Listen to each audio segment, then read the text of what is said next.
वासुदेवाय हरे परमात्मने प्रणतः क्लेशनाशाय गोविंदाय नमो नमः।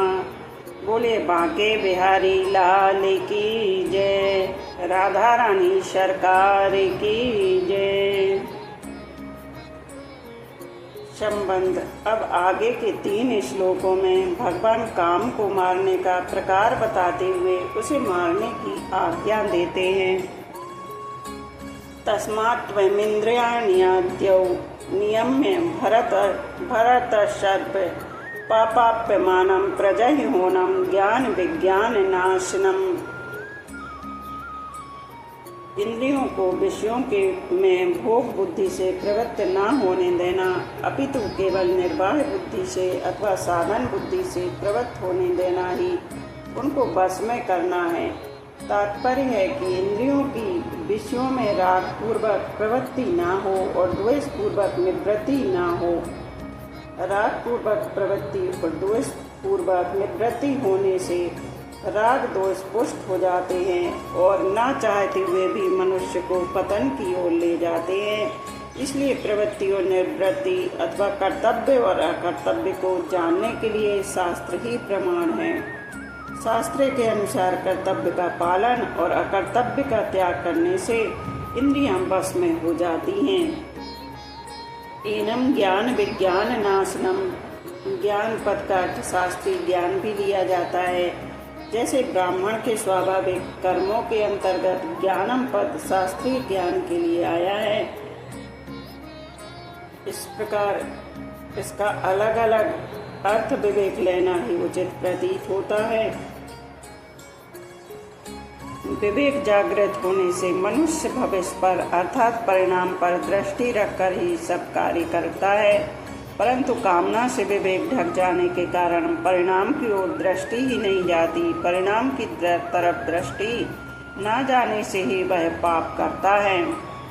गृहस्थ जीवन ठीक नहीं, साधु हो जाए, एकांत में चला जाए, ऐसा विचार करके मनुष्य कार्य को तो बदलना चाहता है पर कारण कामना को नहीं छोड़ता, उसे छोड़ने का विचार ही नहीं करता। यदि वह कामना को छोड़ दे तो उसके सब काम अपने आप ठीक हो जाएं। जब मनुष्य जीने की कामना तथा अन्य कामनाओं को रखते हुए मरता है तब वे कामनाएं उसके अगले जन्म का कारण बन जाती हैं।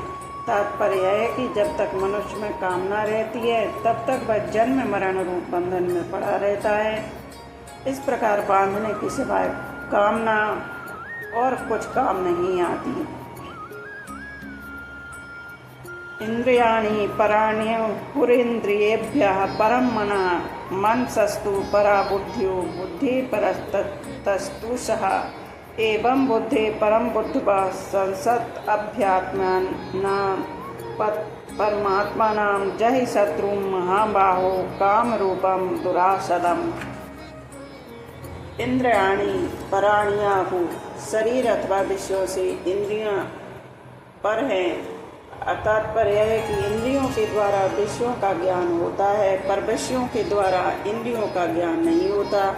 इंद्रियां विषयों के बिना भी रहती हैं पर इंद्रियों के बिना विषयों की सत्ता सिद्ध नहीं होती। विषयों में ऐसा सामर्थ्य नहीं है कि वे इंद्रियों को प्रकाशित करें। इंद्रियां वही रहती हैं पर विषय बदलते रहते हैं। पर इंद्रियों विषयों के अंतर्गत नहीं आती। विषयों की अपेक्षा इंद्रियां सूक्ष्म हैं, इसलिए विषयों की अपेक्षा इंद्रियां श्रेष्ठ, सबल, प्रकाशक, व्यापक और सूक्ष्म हैं। इंद्रिय व्यापरम मनः। इंद्रियां मन को नहीं जानती पर मन सभी इंद्रियों को जानता है। इंद्रियों में भी प्रत्येक इंद्रिय अपने अपने विषय को ही जानती हैं, अन्य इंद्रियों के विषयों को नहीं। जैसे कान केवल शब्द को जानते हैं पर स्पर्श, रूप, रस और गंध को नहीं जानते। त्वचा केवल स्पर्श को जानती है पर शब्द, रूप, रस और गंध को नहीं जानती। नेत्र केवल रूप को जानते हैं पर शब्द, स्पर्श, रस और गंध को नहीं जानते। रसना केवल रस को जानती है पर शब्द, स्पर्श, रूप और गंध को नहीं जानती। और नासिका केवल गंध को जानती है पर शब्द, स्पर्श, रूप और रस को नहीं जानती। परंतु मन पांचों ज्ञान इंद्रियों तथा उनके विषयों को जानता है, इसलिए मन इंद्रियों से श्रेष्ठ, सबल, प्रकाशक, व्यापक और सूक्ष्म है। मनसस्तु परा बुद्धि, मन बुद्धि को नहीं जानता पर बुद्धि मन को जानती है। मन कैसा है, शांत है या व्याकुल, ठीक है या बेठीक इत्यादि बातों को बुद्धि जानती है। इंद्रियां ठीक काम करती हैं या नहीं, इसको भी बुद्धि जानती है। तात्पर्य है कि बुद्धि मन को तथा उसके संकल्पों को भी जानती है। यह बुद्धि परतस्तु सहा, बुद्धि का स्वामी अहम है, इसलिए कहता है मेरी बुद्धि बुद्धिकरण है और अहम करता है। करण परतंत्र है, पर करता स्वतंत्र होता है। उस अहम में जो जड़ अंश है उसमें काम रहता है। मार्मिक बात, स्थूल शरीर विषय है, इंद्रियां बहिकरण है और मन बुद्धि अंतःकरण है। वस्तुतः मूल में इच्छा एक ही है जो अपने अंशी परमात्मा की है, परंतु जड़ के संबंध से इस इच्छा के दो भेद हो जाते हैं और मनुष्य अपनी वास्तविक इच्छा की पूर्ति परिवर्तनशील जड़ के द्वारा करने के लिए जड़ पदार्थों की इच्छाएं करने लगता है जो उसकी भूल है। कारण की लौकिक इच्छाएं परधर्म और पारमार्थिक इच्छा स्वधर्म है, परंतु साधक में लौकिक और पारमार्थिक दोनों इच्छाएं रहने से द्वंद्व पैदा होता है। द्वंद्व होने से साधक में भजन, ध्यान, सत्संग आदि के समय तो पारमार्थिक इच्छा जागृत रहती है, पर अन्य समय में उसकी पारमार्थिक इच्छा दब जाती है और लौकिक भोग एवं संग्रह की इच्छाएं उत्पन्न हो जाती हैं। लौकिक इच्छाओं के रहते हुए साधक में साधन करने का एक निश्चय स्थिर नहीं रहता। परमार्थिक इच्छा जागृत हुए बिना साधक की उन्नति नहीं होती। अहम में जो जड़ अंश है उसमें काम रहता है। इसकी प्रबल युक्ति यह है कि दृश्य रूप से दिखने वाला संसार, उसे देखने वाली इंद्रियां तथा बुद्धि और उसे देखने वाला स्वयं भोक्ता, इन तीनों में जाति एकता के बिना भोक्ता का भोग्य की ओर आकर्षण हो ही नहीं सकता। कारण की आकर्षण सजातीयता में ही होता है, विजातीयता में नहीं।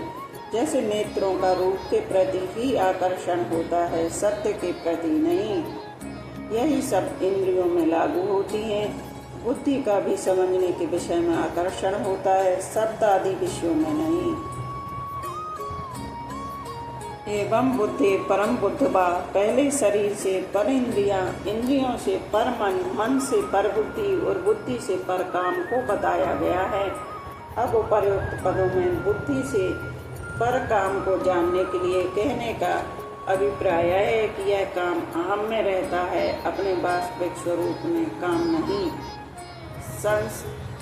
संसक्तभ्यात्मात्मा नाम बुद्धि से परे अहम में रहने वाले काम को मारने का उपाय है अपने द्वारा अपने आप को बस में करना, अर्थात अपना संबंध केवल अपने शुद्ध स्वरूप के साथ अथवा अपने अंशी भगवान के साथ रखना जो वास्तव में है।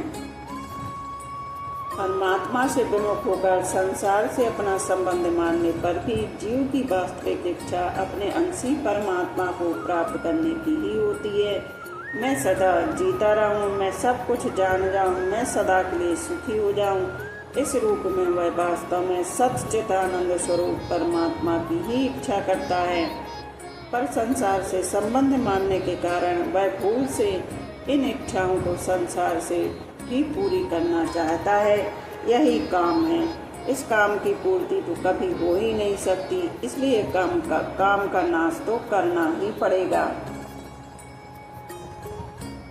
मार्मिक बात, जब चेतन अपना संबंध जड़ के साथ मान लेता है तब उसमें संसार भोग की भी इच्छा होती है और परमात्मा की भी। जड़ से संबंध मानने पर जीव से यही भूल होती है कि वह सच्चिदानंद स्वरूप परमात्मा की इच्छा अभिलाषा को संसार से ही पूरी करने के लिए सांसारिक पदार्थों की इच्छा करने लगता है।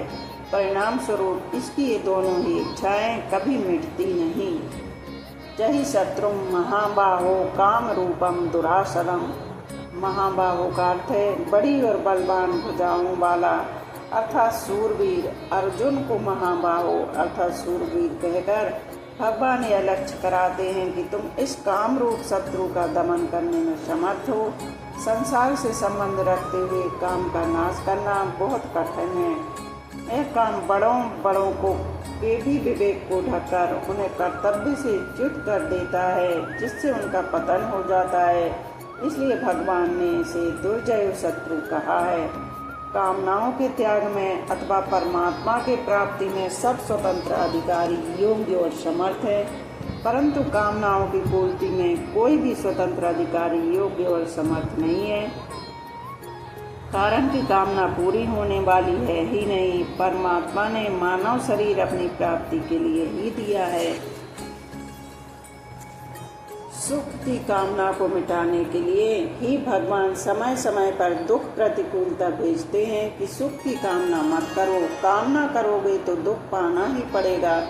सांसारिक पदार्थों की कामना वाला मनुष्य दुख से कभी बच ही नहीं सकता, यह नियम है, क्योंकि संयोग जन्य भोग ही दुख के हेतु हैं। स्वयं में अनंत बल है, उसकी सत्ता और बल को पाकर ही बुद्धि, मन और इंद्रियां सत्तावान एवं बलवान होते हैं, परंतु जड़ से संबंध होने के कारण वह अपने बल को भूल रहा है। काम जड़ के संबंध से और जड़ में ही होता है, तादात्म्य होने से वह स्वयं में प्रतीत होता है। कर्मयोग के द्वारा इस कामना करना सुगमता से हो जाता है। कारण कि कर्मयोग का साधक संसार की छोटी से छोटी अथवा बड़ी से बड़ी प्रत्येक क्रिया परमात्मा प्राप्ति का उद्देश्य रखकर दूसरों के लिए ही करता है, कामना पूर्ति के लिए नहीं।